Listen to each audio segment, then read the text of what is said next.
నమస్తే, welcome to one TV news. ముందుగా బులెటిన్లో హెడ్లైన్ చూద్దాం.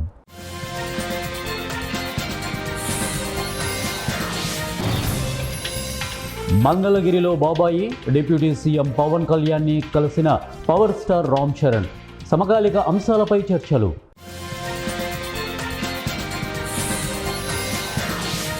లక్ష్మీదేవిపల్లి ప్రాజెక్టు ద్వారా రంగారెడ్డి వికారాబాద్ జిల్లాలకు సాగునీరు అందిస్తాం. ఎమ్మెల్యేలు వేర్లపల్లి శంకర్, రామ్మోహన్ రెడ్డి.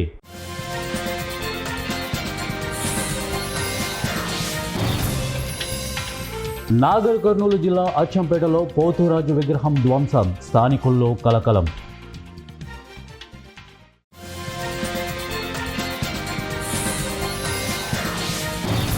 సినిమా ఫక్కీలో దొంగతనానికి పాల్పడిన అంతర్రాష్ట్ర దొంగను అరెస్టు చేసిన చిత్తూరు జిల్లా పలమనేరు పోలీసులు. నిందితుడిని రిమాండ్కు తరలింపు.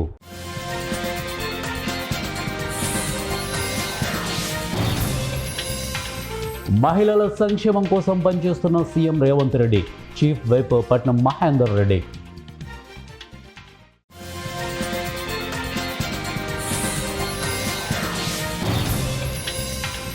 రాజన్న సిరిసిల్ల జిల్లాలో పురుగుల మందు తాగి ఆత్మహత్యా యత్నానికి పాల్పడ్డ రైతు. న్యాయం చేయాలంటూ అధికారులకు విజ్ఞప్తి. కబడ్డీలో డీటెయిల్స్ చూద్దాం. కృష్ణా జిల్లా కొండూరు మండలం కృష్ణారావుపాలెం గ్రామానికి చెందిన 10వ తరగతి విద్యార్థి మైలవరంలోని ఒక ప్రైవేటు స్కూల్లో చదువు పూర్తి చేసుకున్నాడు. సర్టిఫికెట్ల కోసం స్కూల్కి వెళ్ళగా ఫీజులు 53,000 రూపాయలు కడితేనే ఇస్తామని యాజమాన్యం దురుసుగా ప్రవర్తించింది. మొదట 9వ తరగతిని 20,000 అని, తర్వాత 10,000 కడితే సరిపోతుందని చెప్పారు. తల్లిదండ్రుల ఆర్థిక పరిస్థితి బాగోలేకపోవడంతో 10వ తరగతిలో 10,000 రూపాయలు మాత్రమే చెల్లించారు. ఇక 25,000 కడతామని బ్రతిమలాడినా యాజమాన్యం కనికరించలేదు. విద్యాశాఖ నుండి 55,000 వసూలు చేసుకోవడానికి పర్మిషన్ ఉందని బెదిరించినట్లు తల్లిదండ్రులు ఆరోపించారు. దీంతో ఆందోళనకు గురై స్థానిక పోలీస్ స్టేషన్ను ఆశ్రయించారు. ప్రైవేటు స్కూళ్ల ఫీజుల దందాపై విద్యాశాఖ అధికారుల నిర్లక్ష్యం స్పష్టంగా కనపడుతోందని తల్లిదండ్రులు ఆవేదన వ్యక్తం చేస్తున్నారు. పుస్తకాలు, యూనిఫామ్ అమ్మకాలు ఏడాదికి 20 నుండి 30% ఫీజులు పెంచి వసూలు చేస్తున్నారని ఆరోపించారు. ఈ విషయంపై విద్యాశాఖ మంత్రి లోకేష్ స్పందించాలని తల్లిదండ్రులు కోరుతున్నారు. స్కూల్ యాజమాన్యం డబ్బులు ఇచ్చి మేనేజ్ చేస్తామని సవాల్ చేస్తున్నా జిల్లా విద్యాశాఖ అధికారులు స్పందించడం లేదని వాపోయారు. జియో ఇచ్చింది 53,000 ఫీజు తీసుకోవాలి, మీరు నాకు ఒక లెటర్ ఇచ్చింది, కావాలంటే చూసుకోండి అన్నారు. సరే సార్, ఆ లెటర్ మీకు ఇచ్చిన లెటర్, గవర్నమెంట్ ఇచ్చిన లెటర్ నాకు ఇవ్వండి, ఒక జిరాక్స్ కాపీ, నేను చూసుకుంటాను. అది గవర్నమెంట్ కట్టాల్సిన రూల్స్ మీకు ఇస్తే దాని ప్రకారం నేను మీకు డబ్బులు మీకు కట్టేస్తాము. ముందు నేను 9th క్లాస్లో బాబుని జాయిన్ చేసినప్పుడు వాళ్ళు 9th క్లాస్ ఫీజు మీద ఒక 10,000 చిల్లర దానికన్నా ఎక్కువ ఉండదన్నారు. దాని ప్రకారంగా నేను 9th క్లాస్లో 25,000 కట్టాను. 10th క్లాస్కి వచ్చేపాటికి ఇంకొక 10,000 చిల్లర ఉంటుందని చెప్పారు. నేను ఆ ఉద్యోగం మీద ఇంకో 2-3,000 ఎక్స్ట్రా ఉండొచ్చులే అనుకుని చెప్పేసి నేను భావించుకొని నేను ఇంకా జాయిన్ చేశాను. జాయిన్ చేసిన తర్వాత ఇప్పుడు 10th క్లాస్ వచ్చేపాటికి 50,000 ఫీజు అని చెప్పారు. 50,000 ఫీజు అంటే నేను అంత కట్టలేను సార్, 10,000 కట్టాము కదా, ఇంకో 25,000 కడతాము అని చెప్పేసి నేను చెప్తే కుదరదు, మా 53,000 కట్టాలి, మా గవర్నమెంట్ జియో ఇచ్చింది, ఆ జియో ప్రకారం మీరు ఇవ్వాల్సిందే, కావాలంటే ఇదిగో లెటర్ అని చెప్పారు. సరే సార్, ఆ లెటర్ ఇవ్వండి, నాకు ఒక జిరాక్స్ కాపీ ఇవ్వండి. ఆ లెటర్లో గవర్నమెంట్ కట్టాల్సింది కరెక్టే అని చెప్తే నేను అప్పు తీసుకొచ్చి నా అమౌంట్ నేను తీసుకొచ్చి మీకు అమౌంట్ ఇచ్చేసి నేను సర్టిఫికేట్ తీసుకొని వెళ్ళిపోతాను సార్ అన్నాను. నేను ఏమోనాది నీ దిక్కున్న కాడ చెప్పుకో, ఎవడు చెప్పుకున్నా చెప్పుకోపోయి చేతనాయం చేసుకోపో అని చెప్పేసి రెడ్డి సారు, పేరైతే అతని గారు కరెక్ట్గా తెలియదు, రెడ్డి సార్ అంట అతని గారు, ఏంటి పి రాజారెడ్డి సార్ అంట అన్నారు. నేను ఉదయం వెళ్ళాను, ఉదయం అదే రెస్పాన్స్ ఇచ్చారు. ఇప్పుడు వెళ్ళినా కూడా అదే రెస్పాన్స్. తర్వాత ఇంకో సార్ కూడా ఉన్నారు పక్కన, బాబు సార్ పేరేంటి, మల్ల శ్రీనివాసరావు గారు, అతని గారు కూడా అదే మాట్లాడారు, నువ్వు కట్టాల్సిందే, కట్టకుండా ఉంటే కుదరదు అని చెప్పేసి చెప్పారు. తర్వాత నేను బుక్స్లు కూడా సపరేట్గా నేను 10,000 ఎంతో తీసుకున్నారు, 10,000 తీసుకున్న ఐడియా లేదు. బుక్స్లకి బట్టలకి సపరేట్ డబ్బులు ఇచ్చేసాను. ఓన్లీ స్కూల్ ఫీజు కాడికి వచ్చేసేపాటికే ఇంత కట్టమన్నారు, నా వల్ల కాదని చెప్పేసి నేను చెప్పాను. చెబితే మీ దిక్కున్న కాడికి చెప్పుకోమని చెబితే ఇప్పుడు నవ్యాంధ్ర రాజధాని అమరావతి వేదికగా మంగళగిరిలో జనసేన కేంద్ర కార్యాలయంలో డిప్యూటీ సీఎం పవన్ కళ్యాణ్ను mega power star Ram Charan మర్యాదపూర్వకంగా కలిశారు. ఆంధ్రప్రదేశ్ రాష్ట్ర ఉప ముఖ్యమంత్రిగా బాధ్యతలు చేపట్టిన తర్వాత పవన్ కళ్యాణ్ను అక్కడి కార్యాలయాల్లో తొలిసారి రామ్ చరణ్ ప్రత్యేకంగా కలిసి అభినందనలు తెలిపారు. మంగళగిరిలోని పార్టీ ప్రధాన కార్యాలయానికి చేరుకున్న చరణ్కు జనసేన నాయకులు కార్యకర్తలు ఘన స్వాగతం పలికారు. అనంతరం ఇద్దరూ కలిసి ప్రస్తుత పరిణామాలు, పలు ఆసక్తికర విషయాలపై కాసేపు ముచ్చటించారు. రామ్ చరణ్ అమరావతికి రావడానికి ఒక ప్రత్యేక కారణం ఉంది. ఇక్కడ జరుగుతున్న ప్రతిష్టాత్మక ఆంధ్రప్రదేశ్ ప్రీమియర్ లీగ్ కార్యక్రమానికి ఆయన ముఖ్య అతిథిగా హాజరయ్యారు. మంగళగిరిలోని ఏసీఏ అంతర్జాతీయ క్రికెట్ స్టేడియానికి వెళ్లే ముందు రామ్ చరణ్ నేరుగా జనసేన కార్యాలయానికి వెళ్లి బాబాయ్ పవన్ కళ్యాణ్ను కలవడం విశేషం. బాబాయ్ ఆశీస్సులు తీసుకున్న తర్వాతే చరణ్ క్రికెట్ స్టేడియం వైపు వెళ్లారు. అమరావతి స్టేడియంలో బుధవారం జరుగుతున్న ఆంధ్ర ప్రీమియర్ లీగ్ క్రికెట్ పోటీల్లో గుడివాడ ఎమ్మెల్యే వెనిగండ్ల రాము పాల్గొన్నారు. ఆంధ్ర క్రికెట్ అసోసియేషన్ ఆహ్వానం మేరకు స్టేడియానికి చేరుకున్న ఎమ్మెల్యే రాముకు అసోసియేషన్ ప్రతినిధులు స్వాగతం పలికారు. చివరి దశ పోటీలకు ప్రముఖ సినీ హీరో రామ్ చరణ్ తేజ్ ముఖ్య అతిథిగా పాల్గొని భీమవరం బుల్స్, అమరావతి రాయల్స్ జట్ల మధ్య మ్యాచ్ను ప్రారంభించారు. అసోసియేషన్ అధ్యక్షుడు, విజయవాడ ఎంపీ కేశినేని చిన్ని, కేంద్ర మంత్రి భూపతిరాజు శ్రీనివాస్ వర్మతో కలిసి ఎమ్మెల్యే రాము ప్రారంభోత్సవ వేడుకల్లో పాల్గొన్నారు. ఈ సందర్భంగా నేతలతో కలిసి రామ్ చరణ్ తేజ్ ట్రోఫీ, జెర్సీలను ఆవిష్కరించారు. కొత్త స్టేడియంలో జరుగుతున్నటువంటి ఏపీఎల్ చివరి దశ పోటీలను ప్రారంభించడం సంతోషకరమని రామ్ చరణ్ తేజ్ హర్షం వ్యక్తం చేశారు. ఏపీఎల్ పోటీలు హోరాహోరీగా జరుగుతున్నాయని పోటీల్లో పాల్గొన్న క్రికెటర్లకు రామ్ చరణ్ అభినందనలు తెలిపారు. మంగళగిరి స్టేడియం అభివృద్ధి చెందాలని, యువత సద్వినియోగం చేసుకోవాలని సూచించారు. ఎమ్మెల్యే వెనిగండ్ల రాము మాట్లాడుతూ ఆంధ్ర ప్రీమియర్ లీగ్ యువ క్రీడాకారులకు గొప్ప వేదిక అన్నారు. ముఖ్యంగా గ్రామీణ ప్రాంతాల నుంచి ప్రతిభ ఉన్న ఆటగాళ్లు వెలుగులోకి వచ్చేందుకు ఏపీఎల్ దోహదపడుతుందని, రాష్ట్ర ప్రభుత్వం క్రీడల అభివృద్ధికి కట్టుబడి ఉంది. ముందుగా రాయలసీమ రాయల్స్, సింహాద్రి వైజాగ్ లయన్స్ జట్ల మధ్య జరిగినటువంటి మ్యాచ్ను ఎంపీ చిన్ని అసోసియేషన్ పెద్దలతో కలిసి ఎమ్మెల్యే రాము తిలకించారు. విజయం సాధించిన వైజాగ్ జట్టు సభ్యుడికి, భువికి man of the match and best sixer అవార్డులను ఎమ్మెల్యే రాము అందించారు. నెల్లూరు జిల్లా వెంకటాచలం మండలం కస్మూరులోని శ్రీ మస్తానయ్య దర్గా ఆవరణలో నిర్వహిస్తున్న స్కిల్ డెవలప్మెంట్ సెంటర్లో శిక్షణ పొందిన మహిళలకు వక్ఫ్ బోర్డు ఆధ్వర్యంలో ఉచితంగా కుట్టు మిషన్లు పంపిణీ చేసిన సందర్భంగా సర్వేపల్లి శాసనసభ్యులు సోమిరెడ్డి చంద్రమోహన్ రెడ్డి అన్నారు. AP Waqf board chairman Sheikh Abdul Aziz, CEO Yakub Khazi, డైరెక్టర్లు షేక్ అక్రమ్, మహమూద్ ఇస్మాయిల్ బేగ్, జాకిర్ అహ్మద్ తైరలతో కలిసి కుట్టి మిషన్లు పంపిణీ చేశారు. మొదట శ్రీ మస్తనయ్య దర్గాలో ప్రత్యేక ప్రార్థనలు చేశారు. మత సామరస్యానికి ప్రతీకగా నిలిచే కసుమూరు శ్రీ మస్తానయ్య దర్గా సర్వేపల్లి నియోజకవర్గంలో ఉండటం తమ అదృష్టం అన్నారు. రాష్ట్ర నలుమూలల నుంచే కాక పొరుగు రాష్ట్రాల నుంచి లక్షలాది మంది భక్తులు కసుమూరికి వస్తుంటారు. ఏపీ వక్ఫ్ బోర్డు చైర్మన్గా షేక్ అబ్దుల్ అజీజ్ బాధ్యతలు చేపట్టిన తర్వాత విశేషమైన మార్పులు తీసుకువచ్చారన్నారు. భక్తులందరికీ ఉచితంగా భోజనం అందించే కార్యక్రమాన్ని అజీజ్ నాయకత్వంలో ప్రారంభించుకోవడం చాలా సంతోషంగా ఉందన్నారు. నాగర్ కర్నూలు జిల్లా పాలెం గ్రామంలోని శ్రీ అలివేలుమంగ సమేత శ్రీ వెంకటేశ్వర స్వామి దేవాలయంలో అంగరంగ వైభవంగా కళ్యాణ మహోత్సవం నిర్వహించారు. దశమి సందర్భంగా ఉదయం 11 గంటలకు శాస్త్రోక్తంగా మంత్రోచ్చరణల మధ్య స్వామివారి కళ్యాణం నిర్వహించినట్టు ఆలయ అర్చకులు రవి రామానుజాచార్యులు తెలిపారు. కళ్యాణ మహోత్సవంలో వివిధ కైంకర్యాలు, ప్రత్యేక పూజలు ఘనంగా నిర్వహించారు. ఈ కార్యక్రమంలో పాల్గొన్న భక్తులకు వేద ఆశీర్వచనం, స్వామివారి తలంబరాలు, తీర్థ ప్రసాదాలు అందజేశారు. ఆలయంలో ప్రతిరోజు శ్రీ సత్యనారాయణ స్వామి వ్రతాలు నిర్వహిస్తున్నట్లు ఆలయ వర్గాలు వెల్లడించాయి. భక్తుల కోరిక మేరకు శ్రీ వెంకటేశ్వర స్వామి వారి కళ్యాణోత్సవాలు కూడా నిర్వహిస్తున్నట్లు తెలిపారు. పూజల్లో పాల్గొనే భక్తులు అవసరమైన పూజా సామగ్రిని వెంట తీసుకురావాలని సూచించారు. ఈ కార్యక్రమంలో ధర్మకర్త మనసాని విష్ణుమూర్తి, మాజీ ధర్మకర్తలు డిఆర్ గోపాల్, గాడి సురేందర్ పాల్గొన్నారు.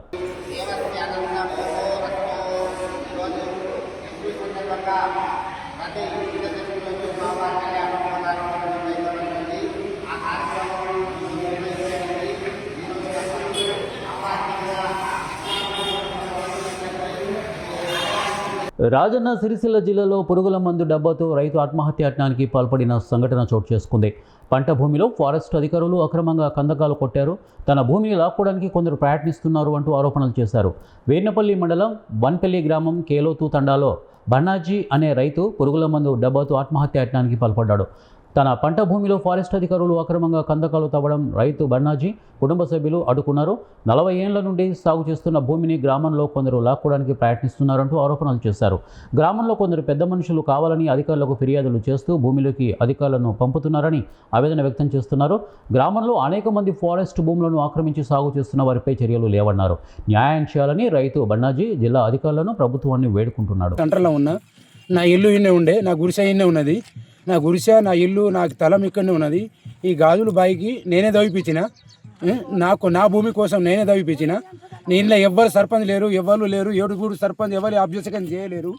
నా భూమి నేను సౌకర్యం చేసుకున్నప్పుడు సెంటర్లో వచ్చి ఈ తిరుపతి అనే వ్యక్తి, అజ్మీరా గజన్ అనే వ్యక్తి మళ్ళా గంగి అయినట్టయిన వ్యక్తి అందరు నలుగురు గుడి వీళ్ళు 5-6 గులిచి ఆ కుట్రతోని ఆ సైలు సర్పంచ్కి ఎక్కించి గ్రామ పంచాయతీ కింద ముద్ర పెట్టి ఈ భూమిని మేము స్వాధీనం చేసుకోవాలి గాజుల బావి దగ్గర కానీ మమ్మల్ని బెదిరించి ఈ భూమిని జేసీపీలకు దగ్గర కూడి జేసీపీలతోని కన్సల్ట్ అయ్యి మొత్తం దీనికి మాకు కుట్రలు పెట్టి దీనికి దవిపిస్తున్నారు సార్. 50-60 ఏళ్ళ వస్తుంది మేము తినుకుంటాం బతుకుతున్నాం ఉంటున్నప్పుడు మాకు కుట్రలు పెట్టి మా భూమిని స్వాధీనం చేసుకుంటామని అంటారు సార్. దయచేసి మాకు న్యాయం చేయండి సార్, మీకు దండం సార్. రంగారెడ్డి, వికారాబాద్ జిల్లాలకు లక్ష్మీదేవిపల్లి ప్రాజెక్టు ద్వారా 1,00,000 ఎకరాలకు నీళ్లు అందిస్తామని ఎమ్మెల్యే వీర్లపల్లి శంకర్, స్థానిక ఎమ్మెల్యే రామ్మోహన్ రెడ్డి అన్నారు. కృష్ణా, గోదావరి జిల్లాలను తెచ్చి లక్ష్మీదేవిపల్లి రిజర్వాయర్లు కలిపి రైతుల పంటలను తాగునీటికి నీళ్లు అందిస్తామని అన్నారు. అతి తొందరలో భూసేకరణ పూర్తి చేసి పని మొదలు పెడతామని ఇద్దరు ఎమ్మెల్యేలు ఉమ్మడి రంగారెడ్డి జిల్లా ప్రజలకు, రైతులకు హామీ ఇచ్చారు. ఇక పరిగి నియోజకవర్గంలో ఇరిగేషన్ ఆధ్వర్యంలో అడిషనల్ కలెక్టర్లు 12 రోజుల్లో భూసేకరణ పూర్తి చేసి లక్ష్మీదేవిపల్లి రిజర్వాయర్కు 1,510 ఎకరాలు అప్పజెప్తామని అన్నారు. గత ప్రభుత్వాలు లక్ష్మీదేవిపల్లి ప్రాజెక్టు కోసం మ్యాపులకు మాత్రమే పరిమితం అయ్యారని, ఏ ఒక్క పని చేయలేదని ఎద్దేవా చేశారు. గతంలో ఎమ్మెల్యేగా ఉన్న టీడీపీలో ఉన్నటువంటి కొప్పుల హరీశ్వర్ రెడ్డి నుండి మొదలుకొని బీఆర్ఎస్ ప్రభుత్వంలో ఉన్న కొప్పుల మహేష్ రెడ్డి వరకు ప్రాజెక్టు తెస్తాము, రైతులకు నీళ్లు అందిస్తాము, 100 కొద్ది అబద్ధాలు చెప్పి పబ్బం గడిపారని, ఒక్క చుక్క కూడా నియోజకవర్గ ప్రజలకు నీళ్లు అందించలేకపోయారని వారు అన్నారు. అదేవిధంగా వికారాబాద్, తాండూరు, పరిగి, షాద్నగర్ ఈ అన్ని కాన్స్టిట్యున్సీలకు సుమారు ఒక 4 లక్షల ఎకరాలకు సాగునీరు ఇవ్వడానికి మొట్టమొదటిసారిగా అధికారిక ఉత్తర్వులు తీసుకొని నేను, నాతో పాటు గౌరవ శాసనసభ్యులు షాద్నగర్ శంకర్ గారు, మేమిద్దరం శాసనసభలో ఉన్నా, ముఖ్యమంత్రి గారి దగ్గర ఉన్నా, ఉప ముఖ్యమంత్రి బట్టి విక్రమార్క గారితో ఉన్నా, మన ఉత్తమ్ కుమార్ రెడ్డి గారు ఇరిగేషన్ మినిస్టర్ గారి దగ్గర పోయినా, మాకు ఎల్లప్పుడూ మా ఆలోచన ఏంటంటే మన ప్రాంతానికి సాగునీటి ప్రాజెక్టులు తీసుకురావాలి, మన ప్రాంతంలో ఉన్న పేద రైతాంగానికి అండగా నిలవాలి, అదేవిధంగా మన ప్రాంతానికి తాగునీరు కూడా అందియాలి అన్న ఉద్దేశంతో మేము ఎన్నో సంవత్సరాల నుంచి ఈ యొక్క అంశం పైన మేము పోరాటం చేస్తున్నాం. ఆ రోజు ప్రతిపక్షంలో ఉన్నప్పుడు రేవంత్ రెడ్డి గారిని, ఉత్తమ్ కుమార్ రెడ్డి గారిని, బట్టి విక్రమార్క గారిని, గద్దార్ గారు కూడా తుది శ్వాస మన మీటింగ్ తర్వాతనే, మన కొందరుకు పరిగి లక్ష్మీదేవిపల్లి సైట్ దగ్గర మన మీటింగ్ తర్వాత కొంత కాలానికి తాను చచ్చిపోవడం జరిగింది.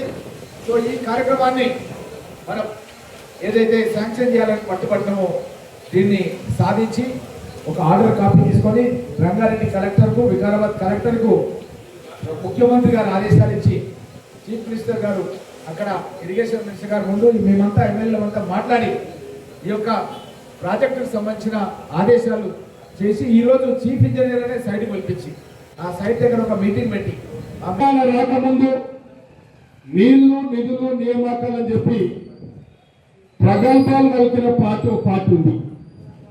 ఆ పార్టీ పేరు కూడా చెప్పదలుచుకోలేదు. అదొక మోసపూరితమైన పార్టీ, ఒక దగా చేసే పార్టీ,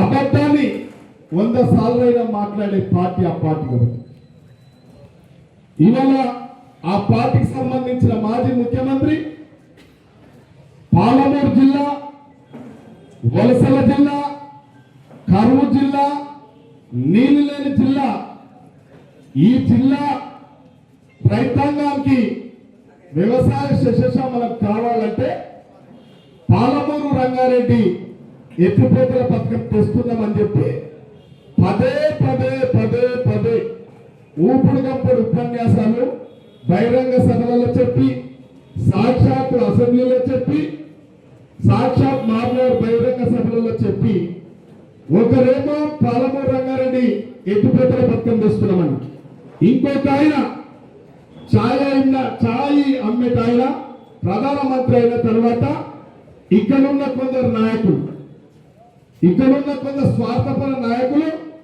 మేము పాలమూరు రంగారెడ్డికి జాతీయ హోదా కల్పిస్తాం అని చెప్పిన వాళ్ళు ఇవాళ 2 పార్టీలు మోసం చేస్తే మన ప్రాంతం బిడ్డ, మన జిల్లా, ఉమ్మడి మహబూబ్నగర్ జిల్లా, రంగారెడ్డి జిల్లా రాష్ట్ర ముఖ్యమంత్రి మీ అందరి ఆశీర్వాదంతో ఒక అవకాశం వచ్చింది. మన మామూలు రైతు బిడ్డ కాబట్టి మేమందరం, రామ్మోహన్ రెడ్డి అన్న, మేము, వికాసైన కాంగ్రెస్ కార్యకర్తలు అందరూ కలిసి ఎన్ని ఇబ్బందులు అయినప్పటికీ 2019లో వర్షం కురుస్తున్నప్పటికీ అక్కడ ఒక దీక్ష ఏర్పాటు చేసుకోవడం జరిగింది.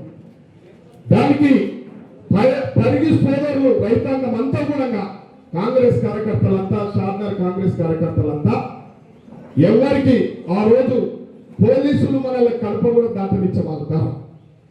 అయినప్పటికీ పోలీసులు మన శత్రువులు కాదు, వాళ్ళ బాధ్యత వాళ్ళు నిర్వహించరు, వాళ్ళ ఆ రకంగా అధికారాన్ని చెలాయించినప్పటికీ ఎక్కడికక్కడ అరెస్టులు చేసినప్పటికీ పెద్ద ఎత్తున వర్షం కురుస్తున్నప్పటికీ మా చౌదరిగూడెం కొత్తూరు మండలం కృష్ణారెడ్డి అన్న రాజు సార్ వాళ్ళ మండల ప్రెసిడెంట్ లో ఉన్నారు.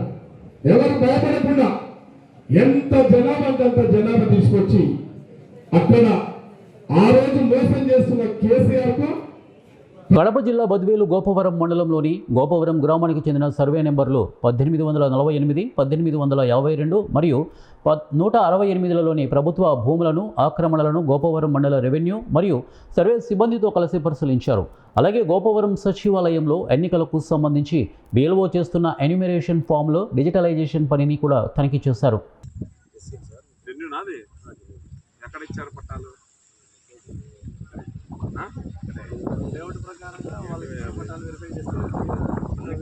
వీళ్ళకి ఉన్నాయో లేదో చెక్ చేయండి. ఇప్పుడు వీళ్ళకు ఎన్ని రోజుల్లో మనం పట్టా ఆధార్ పట్టా ఇచ్చింటాం కదా, ఎలిజిబుల్లా కాదా చూడండి. ఇన్ని రోజులు విత్ 6 నెలల్లో మీరు అన్ని కట్టాలు పట్టుకుని 6 నెలల్లో డౌట్ చేయాలి కదా.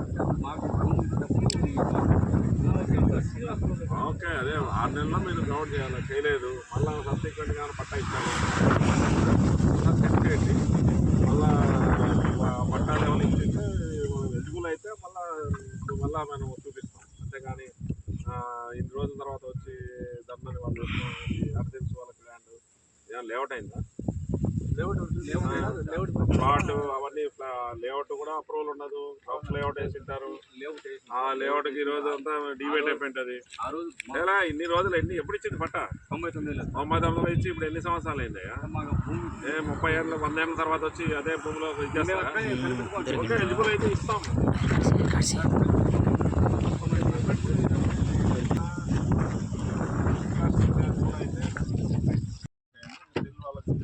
నాగర్ కర్నూలు జిల్లా అచ్చంపేటలోని పోచమ్మ దేవాలయంలో పోతురాజు విగ్రహం ధ్వంసం కావడం కలకలం రేపుతోంది. పోచమ్మ దేవాలయంలో పోతురాజు విగ్రహాన్ని గుర్తు తెలియని వ్యక్తి విగ్రహం ధ్వంసం చేసిన వ్యక్తిని వెంటనే గుర్తించి కఠిన చర్యలు తీసుకోవాలని స్థానికులు పోలీస్ స్టేషన్లో ఫిర్యాదు చేశారు. సమాచారం అందుకున్న స్థానిక ఎమ్మెల్యే డాక్టర్ చిక్కుడు వంశీకృష్ణ, బీజేపీ, బీఆర్ఎస్ పార్టీల కార్యకర్తలు కూడా అక్కడికి చేరుకొని ఈ ఘటనపై తీవ్ర ఆగ్రహం వ్యక్తం చేశారు. సమాచారం అందుకున్న పోలీసులు హుటాహుటిన సంఘటనా స్థలానికి చేరుకొని పరిస్థితిని పరిశీలించి కేసు నమోదు చేసి దర్యాప్తు ప్రారంభించిన పోలీసులు సీసీటీవీ ఫుటేజ్ ఆధారంగా దుండగుల్ని గుర్తించి అదుపులోకి తీసుకొని కేసును నమోదు చేసి విచారణ చేపట్టిన పోలీసులు కొమ్ము బాలస్వామి అనే వ్యక్తి తాగిన మైకంలో విగ్రహ ధ్వంసానికి పాల్పడ్డాడని ఎస్ఐ సద్దాం హుస్సేన్ తెలిపారు. అచ్చంపేట ఎస్ఐ ఈరోజు మధ్యాహ్నం అందాజం 3 గంటల సమయంలో అచ్చంపేటలోని పోచమ్మ టెంపుల్లో ఒక వ్యక్తి, గుర్తు తెలియని వ్యక్తి, పోతురాజు విగ్రహాన్ని ఒక రాయితో విరగొట్టడం జరిగింది. మేము వెంటనే అక్కడ చేరుకొని మా బృందాలను డివైడ్ చేసి అచ్చంపేట మొత్తము పంపి గాలించగా సీసీటీవీ ఫుటేజ్ ద్వారా ఆ వ్యక్తిని పట్టుకున్నాం. ఆ వ్యక్తి కొమ్ము బాలస్వామి, మహదేవ్పూర్ బల్మూరు మండలం చెందిన వ్యక్తి. అతను బాగా మద్యం సేవించున్నాడు. రీడింగ్ కూడా 204 వచ్చింది. కొంత మధ్యస్థం కూడా లేదు. కాబట్టి ఈ విషయంలో ఎవరు ఆందోళన చెందవద్దు. మేము ఆ వ్యక్తిని పట్టుకున్నాము. ఇంకొక విషయము, పిటిషన్ తీసుకొని ఆ టెంపుల్ సంబంధించిన యాజమాన్యంతో ఎఫ్ఐఆర్ నమోదు చేయడం. పాములను పట్టడంలో ప్రత్యేక నైపుణ్యం కలిగిన కమదూరు గ్రామానికి చెందిన పాముల రామ్జీ అసాధారణ ధైర్య సాహసాలతో స్థానికుల ప్రశంసలు అందుకుంటున్నారు. మంగళవారం కంబదూరు పావుగడ బైపాస్ రోడ్డులోని ఓ డాబా వద్ద త్రాచుపాము కనిపించడంతో అక్కడి నిర్వాహకులు రామాంజీకి సమాచారం అందించారు. వెంటనే అక్కడికి చేరుకున్న రామాంజీ ఎప్పట్లాగే త్రాచుపామును సురక్షితంగా పట్టుకునేందుకు ప్రయత్నించారు. అయితే పామును అదుపులోకి తీసుకునే క్రమంలో ఒక్కసారిగా అది తిరగబడి 2 చేతులపై కాటు వేసింది. దీంతో చేతుల నుంచి రక్తస్రావం కావడంతో అక్కడ ఉన్నవారు ఆందోళనకు గురయ్యారు. అయితే పాము కాటుకు గురైన రామాంజీ మాత్రం ఏమాత్రం భయపడకుండా ప్రశాంతంగా వ్యవహరించడం అందరినీ ఆశ్చర్యానికి గురి చేస్తుంది. వెంటనే కుటుంబ సభ్యులు 108 అంబులెన్స్కు సమాచారం ఇవ్వగా కమదూరులో ప్రథమ చికిత్స అనంతరం మెరుగైన వైద్యం కోసం కళ్యాణదుర్గం ప్రభుత్వ ఆసుపత్రికి తరలించారు.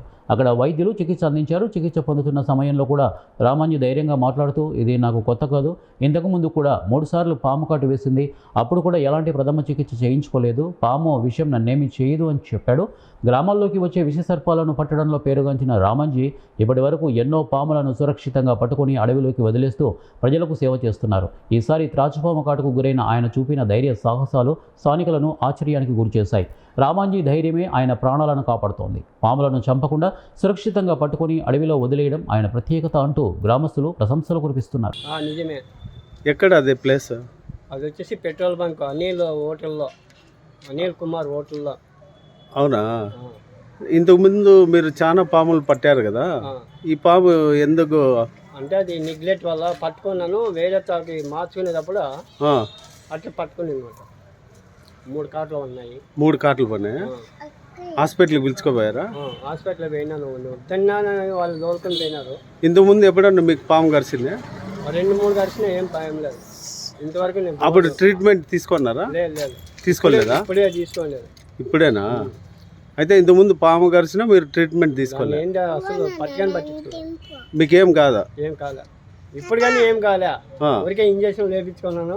నెల్లూరు జిల్లా కలువాయి మండలం చిపినాపి గ్రామంలో పీర్ల పండుగ వేడుకలు భక్తి శ్రద్ధలతో కొనసాగుతున్నాయి. వేడుకల ప్రారంభంలో పీర్ల సవిడిలో పీర్లను ప్రతిష్ఠించగా మొత్తం 10 రోజుల పాటు ఈ ఉత్సవాలు నిర్వహించనున్నారు. ఇందులో భాగంగా 7వ రోజు నిర్వహించిన పైట పీర్ల ఊరేగింపు గ్రామంలో వైభవంగా నిర్వహించారు. ముస్లిం యువత ఆధ్వర్యంలో జరిగినటువంటి ఈ కార్యక్రమంలో హిందూ ముస్లిం సోదరులు కలిసి పాల్గొని మత సామరస్యానికి ప్రతీకగా నిలిచారు. భక్తులు పెద్ద సంఖ్యలో పాల్గొని పీర్లకు ప్రత్యేక ప్రార్థనలు నిర్వహించారు.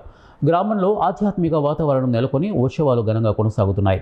జిల్లా కల్వాయి మండలం చిపినాపి మా యొక్క ఇమామే ఖాసిం అనే ఈరోజు 7వ సర్గిస్తు రోజు ఉత్సవం. గ్రామంలో అందరూ పెద్దలు చిన్నలు అందరూ దయచేసి భాయ్ భాయ్ అంట అందరం మోరం చేశాం. రేపు 8వ సర్గిస్తు రోజు కూడా ప్రక్కల పూర్వకంలో ఇప్పటికీ ఎన్నో తరాల నుంచి చేస్తున్నాం. మా పెద్దల కాడి నుంచి ఇట్టా నెల్లూరు జిల్లా కల్వాయి మండలం చీపినాపి గ్రామంలో అందరూ భాయ్ అందరూ ఏకంగా మా చీపినాపి గ్రామంలో అందరం ఏకంగా మేమందరం మోహరం జరుపుకుంటున్నాం. ఒక 8వ సర్వీస్ కానీ 9వ సర్వీస్ కానీ బైక్ పోయేది కానీ అందరం చుట్టుపక్కల ఊళ్ళు గ్రామాలు ఉండేవి కూడా అందరూ వచ్చి హిందూ ముస్లిం అందరం భాయిగా ఒక అన్నదమ్ములుగా మేము మోహరం చదువుకుంటాం.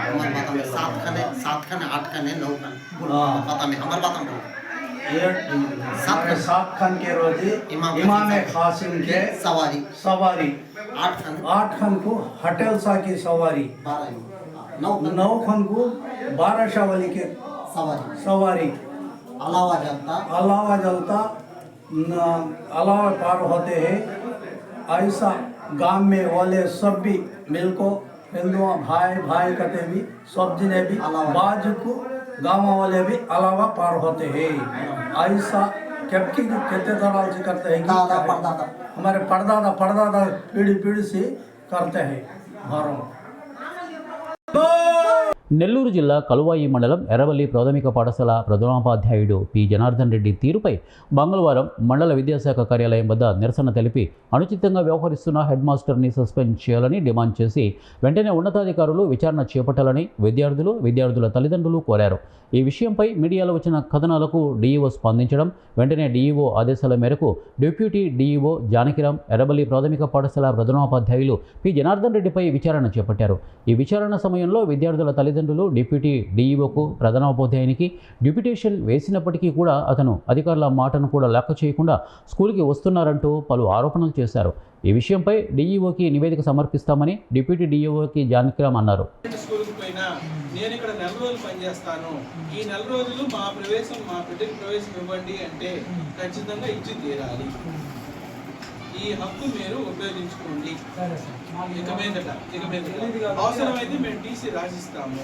టీసీ తీసుకుపోయి మీరు అక్కడ బిడ్డకు నష్టపోకుండా ఆ కాలం అది జనవరి నుంచి ఏప్రిల్ దాకా కాలము చదువుకోవచ్చు. మీరు తిరిగి ఎండాకాలం సెలవులో వచ్చేటప్పుడు అక్కడ టీసీ తీసుకొని వచ్చి ఇక్కడ మళ్ళీ టీసీతో చేరుకోవాలి. సమస్య ఉండేది కాదు. ఒకవేళ ఒకవేళ మీకు తెలుసో తెలియకో ఒక 2 నెలల పాటు మీరు 3 నెలల పాటు బిడ్డను ఏ పాఠశాలలో చేర్చకపోయినా తిరిగి మళ్ళీ ఇక్కడికి వచ్చినప్పుడు తర్వాత తరగతిలోనే చేర్చుకోవాలి తప్ప అదే తరగతిలో చేర్చుకోమని చెప్పకూడదు. ఆ హక్కు ప్రకారం కొన్ని రోజులు రాలేనంత మాత్రాన తిరిగి మళ్ళీ 8వ తరగతి వరకు ఏ అవకాశం మళ్ళీ అవతలేదు. మళ్ళీ అనబాకండి 10th క్లాస్లో అట్ట చేస్తే మళ్ళీ లేదు, 9th క్లాస్లో అట్ట చేస్తే లేదు. 8వ తరగతి వరకు 13 ఏళ్ళు నిండే వరకు ఏ రీత్యానైనా బిడ్డ ఒక 2 నెలల పాటు 2 నెలలు రాకపోతే మేము డ్రాప్ బాక్స్ అని ఉంటుంది. ఎందుకంటే ఇక్కడ హాజరు అయినప్పుడు ఇక్కడ చూపిస్తూ ఉంటుంది, యాప్ ఉంది ఇప్పుడంతా యాప్. ఆ యాప్లో ఒక భాగము ఆయన తప్పుదారి పెట్టించింది హెడ్ మాస్టర్. ఆయన పోయిన సంవత్సరం విద్యా సంవత్సరం చూసి అది దాన్ని పట్టుకొని ఆయన దాని మీద నిలబడి అదే క్లాస్ తెచ్చుకొని ఇప్పుడు దాకా మాతో కూడా చెప్తుంటే, కాదు నువ్వు విద్యా సంవత్సరం మార్చలేదు, అందువల్ల జరిగిన పొరపాటుది. ఆయన అవగాహన లోపమో ఏ కారణం చేతనో తిరిగి అదే క్లాస్ చేయడమని ఆయన ఒత్తిడి చేసి ఉండవచ్చు. కానీ చట్టానికి వ్యతిరేకంగా ఎవరూ చేయం కాబట్టి ఇప్పుడు 2వ తరగతిలో ఉన్న రాకేష్ హాజరు చూశాను. రాకేష్ మొత్తం నెల చూసాం, పిల్లలందరూ చూశానులే. పామర్తి రాకేష్ మొత్తం లెక్కేసి 127 వారికి హాజరయ్యాడు పామర్తి రాకేష్. కాబట్టి 2వ తరగతిలో 127 రోజులు వచ్చాడు కాబట్టి ఈ సంవత్సరం అబ్బాయి. బులెటిన్ ముగించే ముందు హెడ్లైన్స్ మరొకసారి.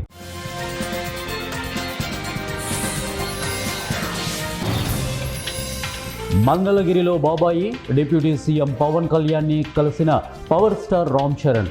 సమకాలిక అంశాలపై చర్చలు.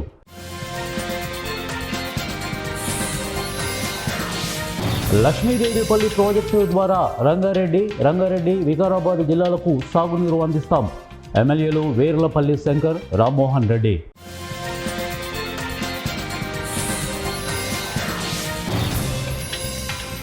నాగర్ కర్నూలు జిల్లా అచ్చంపేటలో పోతురాజు విగ్రహం ధ్వంసం, స్థానికుల్లో కలకలం.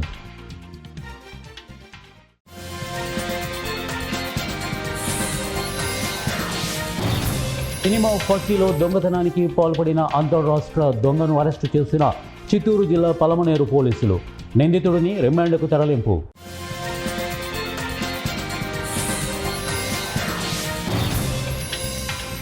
మహిళల సంక్షేమం కోసం పనిచేస్తున్న CM Revanth Reddy. Chief whip Patnam Mahender Reddy.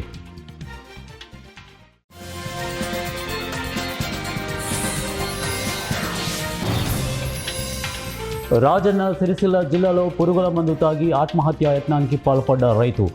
న్యాయం చేయాలంటూ అధికారులకు విజ్ఞప్తి. ఇవి బులెటిన్ అప్డేట్స్. నెక్స్ట్ బులెటిన్లో కలుద్దాం. And then keep watching 1TV news.